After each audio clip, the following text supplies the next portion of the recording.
How is it going, everybody? You're watching Then About Tech, and today is iPhone day, and I've just got here the brand new iPhone 15 Pro Max, and in this video I'm gonna tell you everything that's new and of course compare it to the iPhone 14 Pro. So without further ado, let's begin. Okay, so first things first, the iPhone 15 Pro and 15 Pro Max, they have a titanium frame. So as you can see, all the way around is titanium. So it's not as glossy as stainless steel that you get here on the iPhone 14 Pro, as you can see, and it's also more durable and it's also lighter. So more on that in a second. On top of that, on top of being titanium, the edges are actually rounded. So right here, where you can see the end of the frame and the beginning of the screen itself, it's rounder than on the 14 Pro, which has a sharp 90-degree angle. I actually do prefer this design on the 15 Pro Max, especially because it's much more comfortable when you hold it, much more ergonomic, and I just really prefer it. Please keep in mind that the back itself is exactly the same. It's glass. So it's not titanium, it's glass in the back. So that's important as well. Now, remember when I said that titanium is lighter? Well, you can definitely notice that the iPhone is lighter, okay, even though this is a Pro Max and this is a Pro, but not that much, you know, just a few grams probably, so you feel it. It's nice. The feeling in the hand is nice. The iPhone feels better in the hand. It's hard to tell, but the grip is better and the weight itself is better too. I have this feeling almost as if the 15 Pro Max is the same weight as the 14 Pro. So definitely a bonus, but don't expect it to be too light, just a little bit. Since we're seeing the front of both iPhones, you can also tell that the bezel is thinner on the iPhone 15 Pro Max. Take a look. So this bezel right here, and of course AirDrop is actually in action right here with name drop, as you can see, so sorry about that. But as you can see, this bezel right here, this black bezel is thinner, not too much, but when you get side by side, it gets a fresher look. It looks more modern, and I really like it. It feels like a newer iPhone. Now let's talk about another thing that's new and very cool, which is the action button. So right here on the side, we now have 3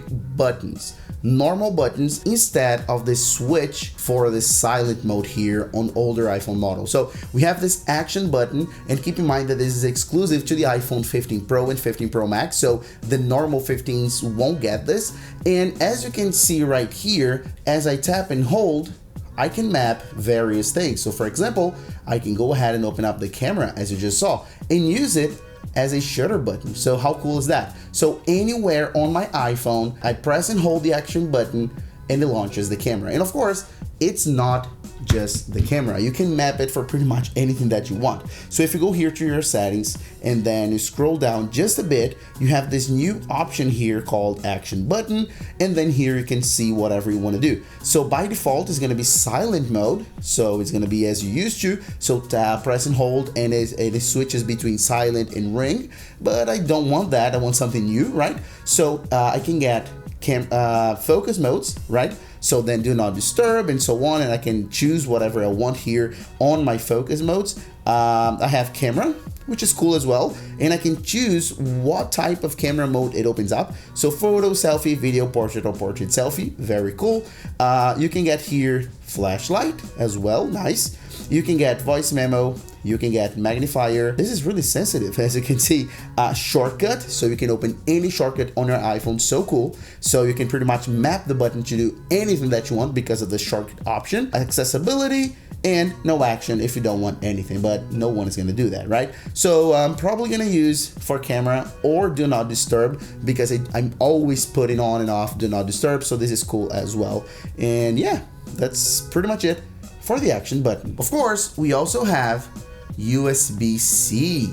That's right here on the iPhone, USB-C. So I was actually using this cable to charge my Mac, and I could just use the exact same cable, the exact same charger to charge my iPhone. I know it's something that's silly, not huge and everything like that, but it does make a huge difference. I'm using this large, thick cable, my MacBook cable, as I mentioned, and I can just go ahead, use USB-C, and charge my iPhone. Please keep in mind that the iPhone 15 Pro and Pro Max also have compatibility with USB 3, but you have to get a separate cable. So the cable that comes in the box, and I show you that cable, is a braided nice cable. If you haven't seen it, take a look at my unboxing, which I'm gonna leave right here. Go ahead and take a look. I show that cable. All right, so the cable that comes in the box isn't compatible with USB 3, just USB 2. So if you want to use USB 3 to transfer data faster, okay, you're gonna need to use a separate cable. You're gonna need to buy a separate cable, and Apple will gladly sell you, and it's expensive. Now let's talk about battery, and even though it's super early to tell, right, this is day one, so any reviews that you see today are just too early. The iPhone 15 Pro Max does have a slightly larger battery compared to the 15 Pro Max, so to the exact same model from last year, but it's just a teeny tiny bit larger, like 2.5% larger, so it's not too much.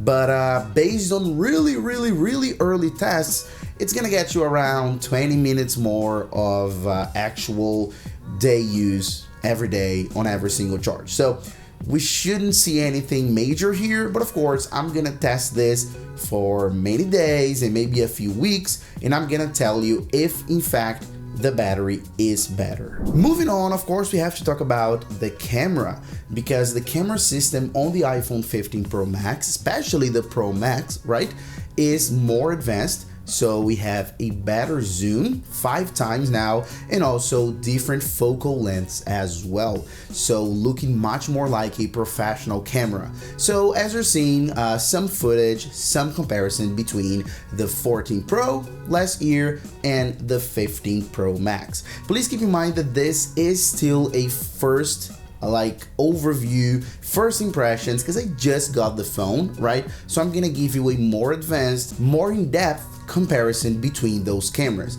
But as you can see right now, we can definitely tell the difference, especially on the zoom, of course, the quality. So it is a better camera system, but of course, let's wait for my full camera review. And last but not least, I want to talk about performance. So the 15 Pro Max has the new A17 Pro processor, and the 14 has the A16 Bionic, right? The 14 Pro. So I've ran some tests here on Geekbench, and as you can see, the single core score on the 15 Pro Max on the A17 Pro is insane. So it just destroys completely the A16. So it's pretty much 50% better performance right here on the new chip. And when we're talking about multi-core, it's closer, it's not that big of a difference, but we can definitely tell as well. So please keep in mind that this is a CPU benchmark result, okay? And that's pretty much it, guys, for my first impression, okay, for the difference between the 15 Pro Max and the 14 Pro. Those are the main changes. Of course, there's much more and much more content right here on Then About Tech. Stay tuned.